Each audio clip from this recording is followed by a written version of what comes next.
Welcome to our Urban Legends podcast. I'm Dr. Gloria McDaniel Hall. I've been a teacher, a principal, and assistant superintendent, all within urban schools in Chicago and around the country.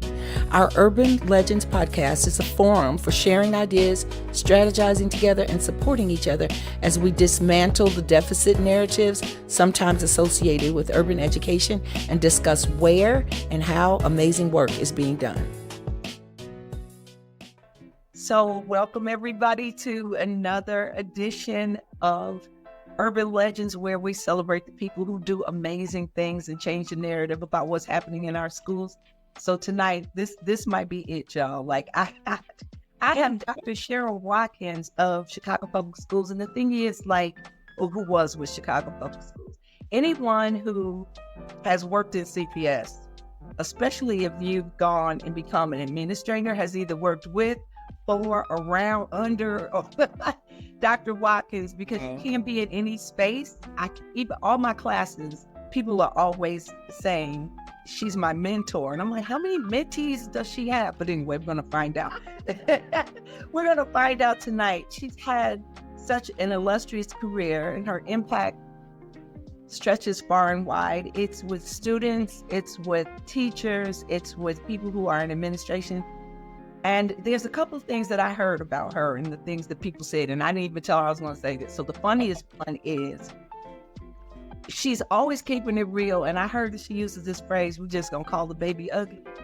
So we're going to find out. Somebody told me that the other day. She said she brings the data and she says that we are going to call this baby like what it is. But the other thing that I've heard about Dr. Watkins is that she provides such support and mentoring and coaching and guidance, and at the forefront of all her decisions all the time is what's best for her team and what's best for kids. So I'm so excited that we're going to get a chance to hear all this wisdom. So Dr. Cheryl Watkins, welcome, and tell us about your journey. Tell us about your story, how you ended up where you are. Why is this work I know it's vitally important to you, because I can tell, because I could just look at your track record. But yeah, tell us the whole story. So this is so wonderful. I really appreciate you. So thank you for having me, first and foremost. I don't take this opportunity lightly.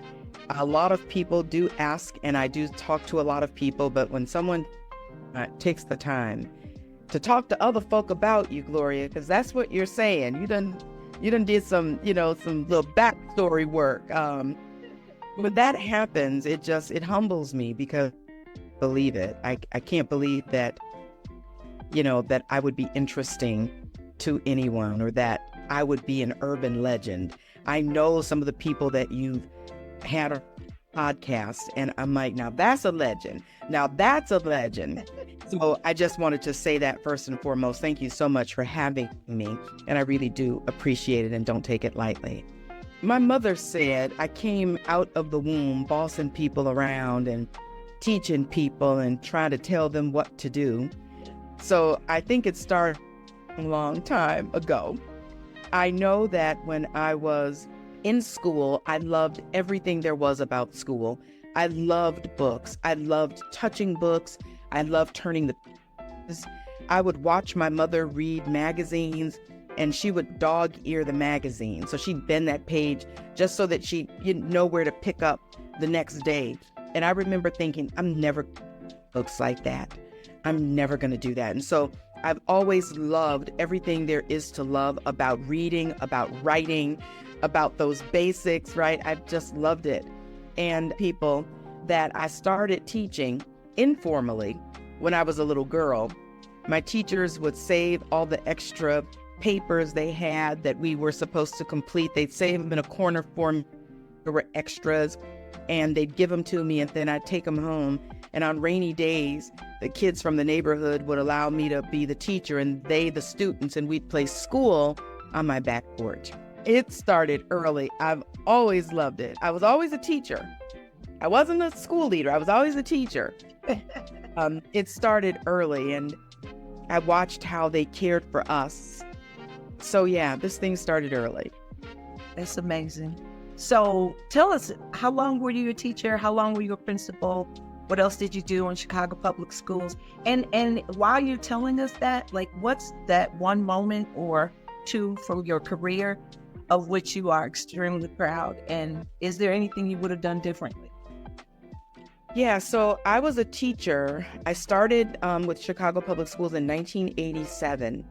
And I've got to tell this story. I don't know that I've ever shared it with people not like this. But I was first interviewed for my position. It was a position for children, a teacher for children with autism, which is my background. My background is special education. I went to the central office to get hired, and the woman was so mean. Oh my goodness. She looked me in my face and said, "What makes you think we're going to put you in a position?" Now, I looked around. I remember, I can see myself standing in front of her. I do remember her name. I will not call it out right now. But I remember thinking, was supposed to be? I mean, I'm an adult. Is this adulting? She said, no, we're not putting you in that position. So pretty much go away. I didn't know what to do. I'm fresh out of school. I didn't know what to do. I was told I had the position and that I had to follow all those steps.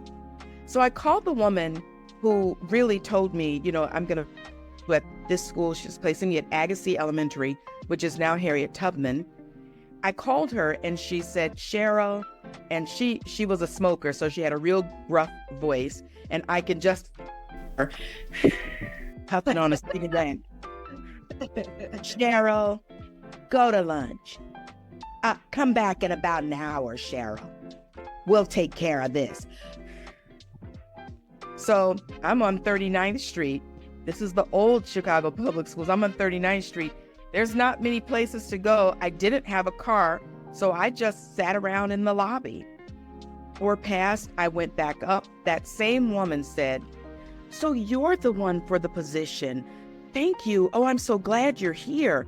She registered me or did whatever she had to do.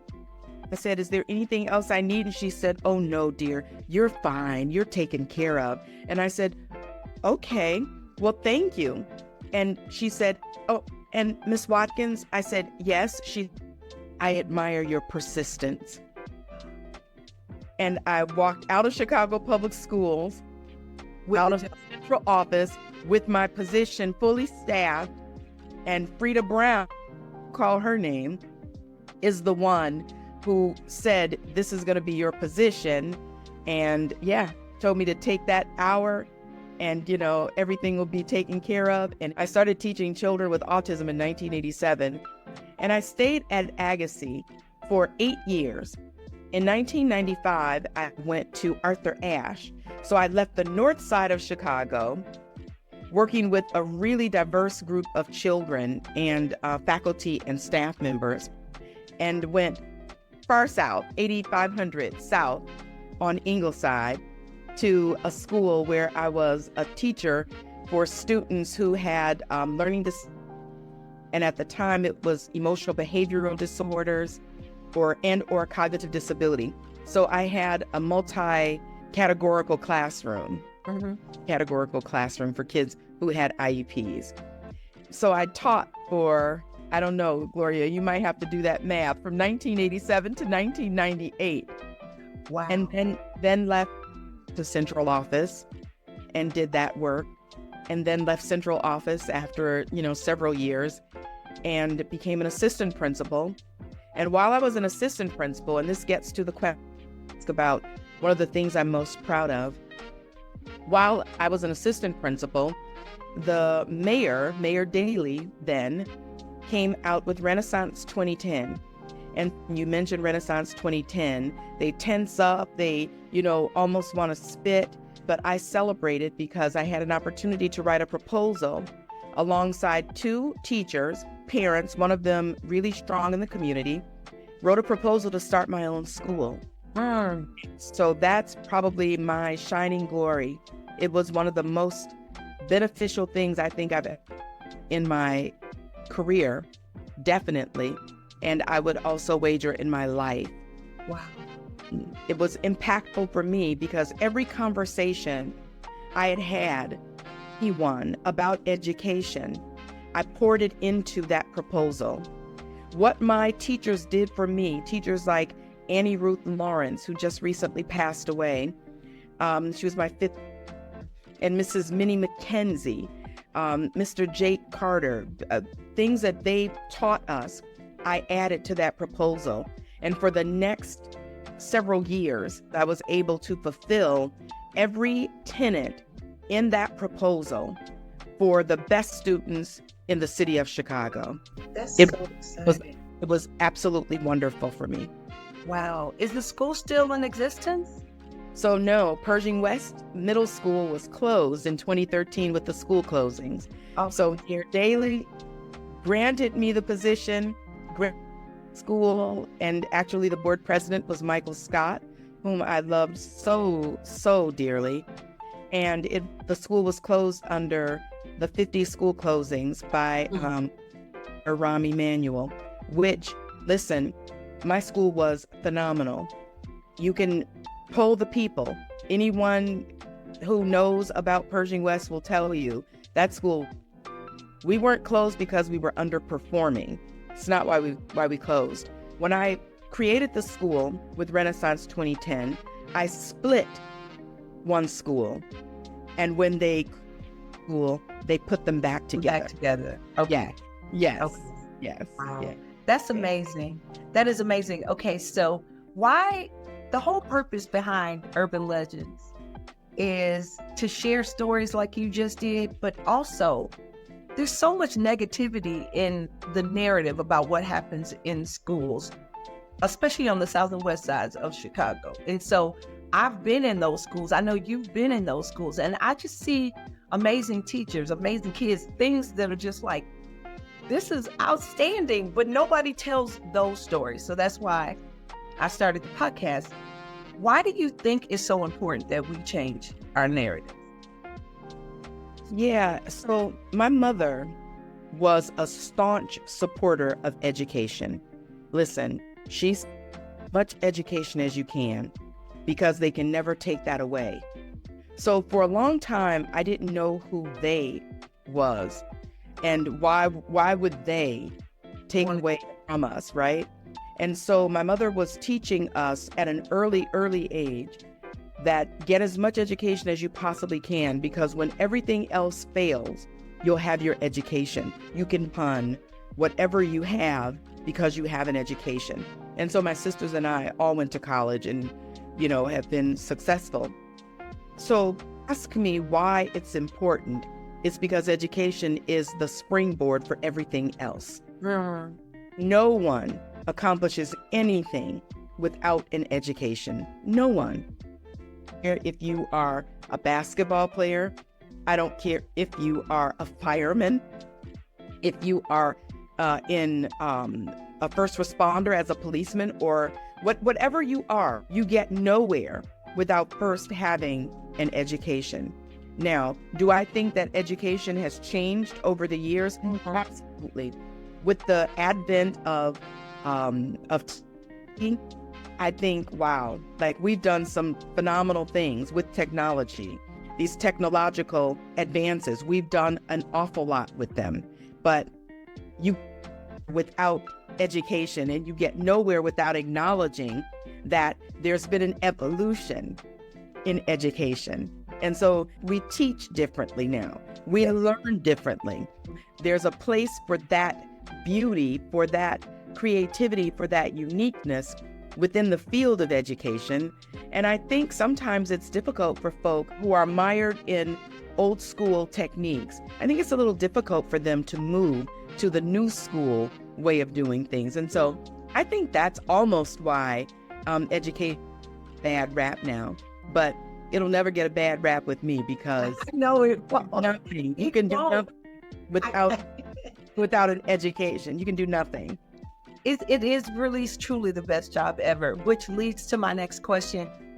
We've had this incidence of teacher attrition that is higher than it seems like it's ever been. And I also know that teachers typically stay when the school that they work in provides a supportive environment and relationships that are conducive to them growing. But we're losing teachers at a really high level. What could we do? Give me some ideas to stem the tide of attrition that we're seeing now with our newer teachers. So I think I can offer up a two-pronged response to that question. And the first one centers around higher ed. I mean, I say this all the time, and I mean it. I've been saying it for years. You can't be what you haven't seen. Yes. You can't teach what you haven't been. So if you've never been in the classroom, if you've never known what it's like for a kid to walk in with marks all and you have to respond to that. If you don't know what it's like to sit with a child and when they finally are able to talk because they haven't had a voice for so long, if you experience that firsthand knowledge, it's difficult to really teach so that a pre-service teacher understands what they will be held accountable for, and responsible for. And I love theory. I've got books, tons of books. I keep ordering books. I'm such a book junkie. I love books, but I believe that there is an effort needed to bridge between theory and practice. And that there is a practical application of that theory that must be taught, that can only be taught if you have been in the seat. That's my belief. You can't be what you haven't seen. Yes. And you can teach what you haven't been. I love it. That's the first part. The second part then falls on the school administration. And I say this not because I'm pointing a finger or not because I've read about it, but this is what I actually practiced. I partner my teachers very strategically with intentionality. We were a 4th through 8th grade school. I had 2 classrooms at each grade level. I had a novice teacher and a seasoned 4th grade teacher, a novice 5th grade teacher and a seasoned 5th grade teacher. And that's how it went from 4th through 8th grade. I think it's important to find people who support each other, whose language is the same. A 4th grade teacher speaks the same language as another 4th grade teacher, right? Yes. I love that. Yes. And strategically and specifically building that out was important. Then for that movement, we then had those teachers who both would teach social studies. Let's say my 4th grade teacher taught social studies, my 5th grade teacher taught social studies. Yeah. I had them specifically and strategically partnered to geek out on content. If that makes sense, right? Yes. So it was very, very specific and deliberate. I think that's missing right now. If a new teacher, like I'm drowning and there's no one here for me to talk to. If there's someone assigned specifically who has that person's success, I mean, that's their goal. Your goal with my success used to be, yes. Absolutely. Yes. Things will look different. Things will look different. So I think it's a two-pronged approach. I think it starts in higher ed and it continues when novice teachers enter the school building. Yeah. And my teachers also had access to me. So they could text me, they could call me. One of my teachers, I will not forget this. It probably was close to 11 o'clock at night. She said, my husband told me not to call you, but I told him she's awake, she'll talk to me. And I remember sitting up in bed saying, yeah, what's going on? So this is serious. This is serious business. We're talking about kids' lives. We're talking about the future of society. I'm going to give you I possibly can. It's my ministry. I've got to give you everything. That's how we change what's happening right now. Love it. So tell us a little bit about your consulting company. I know you've moved on and, well, you kind of are still in the mix because we're at National Lewis together, but you also have a consulting company and what types of niches you've gotten yourself into right now so that if people wanted to get in touch with you for that, they could. Yeah, thank you. So I am an adjunct professor, so you're right. We are at National Louis together, and I love that work. I've been doing that. I think I go way back to 1993. I've been doing that work across the city, which I've loved it. And I've also loved being a presenter. And so I've presented at several different conferences on the local level, national level, international level. It just seemed fitting for me because I didn't retire to not work anymore. I retired to pursue other things. Yes. And I have over 3 decades in Chicago Public Schools. I've got that as my foundation. And so now I'm just building upon that educator title with some additional things. With Monarch Consultants, I focus on 3 areas specifically. The first one is emotional intelligence. I use the work of Daniel Goleman, Travis Bradbury, Justin Bariso. I mean, I use a lot of different people, but emotional intelligence, it's critical to every aspect of the work that we. I also focus on race and equity. And right now, that's such a controversial topic. I think people are playing it lightly. Yeah. Again, this is serious work for me. I don't play around when I talk about issues of race and equity. I talk to people about moving away from saying, well, this is equitable, or this is equality at its best. Every same thing. So that's equality. Equity is giving people what they need, right? Move away from that and let's get to justice. Let's go and let's chop down the tree that has built and growing for centuries that include everything that's institutionally wrong. Let's attack that, and then we won't have to worry about equity nor equality because we will have addressed this thing and attacked it at its very root, at its very core. Yeah. So I talk about that. And then the last prong is leadership. And I talk about, how you become a better leader. And I use my own little missteps and my successes to help people think about what's next. How do we make this better? How do we improve? And I have 3 questions that I ask.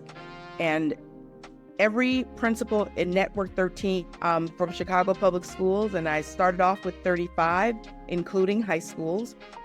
Every principal, every assistant principal, even my teachers, I would wager, some of them know. I ask 3 questions.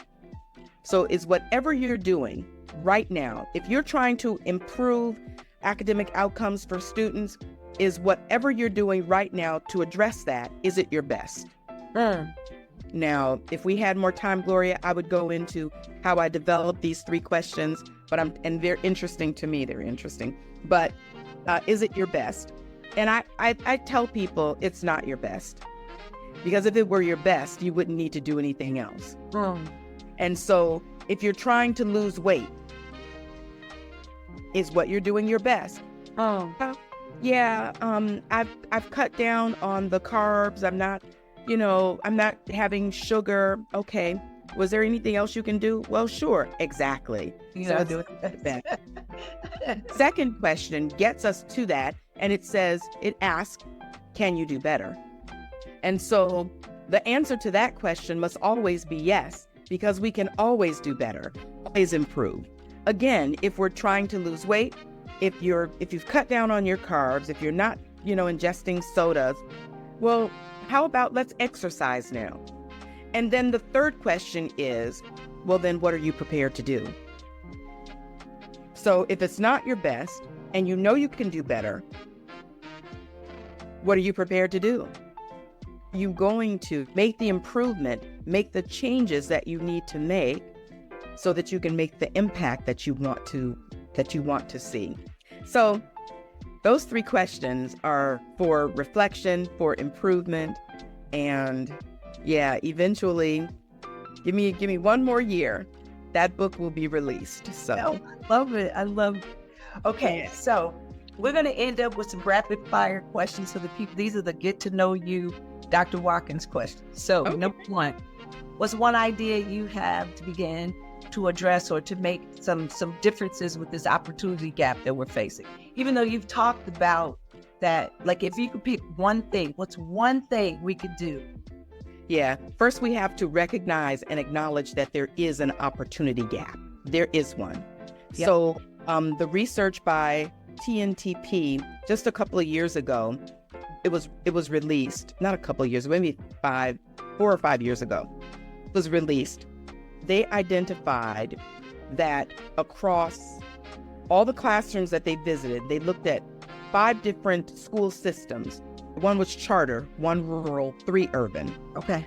And they looked at hours of classrooms they looked at, and not one student of color, not one work that was at or above their grade level. They didn't have access to higher education courses in schools. Wow. It's terrible. I'm probably misquoting the numbers. About 77%, if I'm remembering correctly, were given assignments, were, able to pass those assignments. They passed the assignments. But when they were tested, when they had a standardized test placed before them, only 17% were able to meet the standard.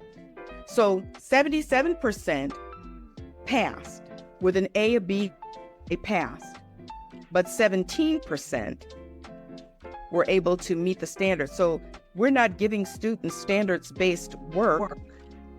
Or learning opportunities. No. Nope. And so that's an issue.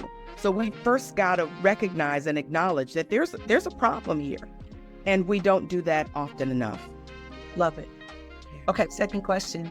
What's the one must-read book? I know you're always telling us about books that we should get, but if it was one that you could say, look, leader, you got to get this book, which would it be? The 15 Commitments of Conscious Leadership. And let me see, if I look around, where is it? Oh, you got it. I didn't know it was right there, but Commitments of Conscious Leadership. Awesome. So no, I get no kickback or anything. These people don't know me. I don't know them. But when I tell you that this book right here is the most beneficial book for any leader can pick this up.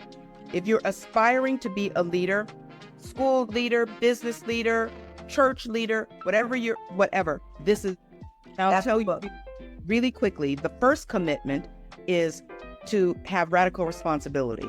Oh, so that means I've got to own everything that happens. If it's good, I own it. If it's bad, radical responsibility. That's the first commitment of conscious leadership. So this is the one I would say get. Love it, love it, love it. Okay, so who's one person that you can point to, because you remind me of Marva Collins, but who is the one person you can point to as your hero in education, and why is that?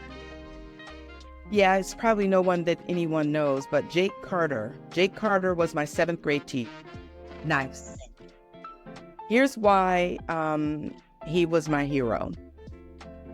Mr. Carter was different. Mr. Carter, first of all, he was an African-American male, and I went to a grammar school, so we had a Black male teacher, and that was like, whoa. It's so really cool, right? He was just so absolutely awesome. He's the reason I know how to make a square knot. Wow. He's the reason I can make a macrame plant hanger. I can make a belt. I can make a purse. I can make a skirt. I can make anything I want out of macrame because of Mr. Jake Carter. Now, we used to look at him and bring his own lunch, and he'd sit down, he'd eat, with us in the lunchroom, and he'd eat spinach. And we would look and go, how can all that cool eat spinach? The heck? But this man was just so awesome. Wow. He saw each and every last one of us, and he catered to us collectively, but also individually. Wow. Yeah, he was very generous with his time. He's just a beautiful, beautiful, beautiful human being. Nice, nice. Okay, last question. And it's a weird question, but I'm a little weird and I love music. So if there was a song that could sum up how you feel about this work, what would it be and why? Now, Gloria, I am a music person. I cannot just give you one. Okay. Can't. I got to give you a few. Okay. The first one I'm going to give you, and I'm writing, is from 1979. Okay. John Handy. Okay. Hard work. Hard work.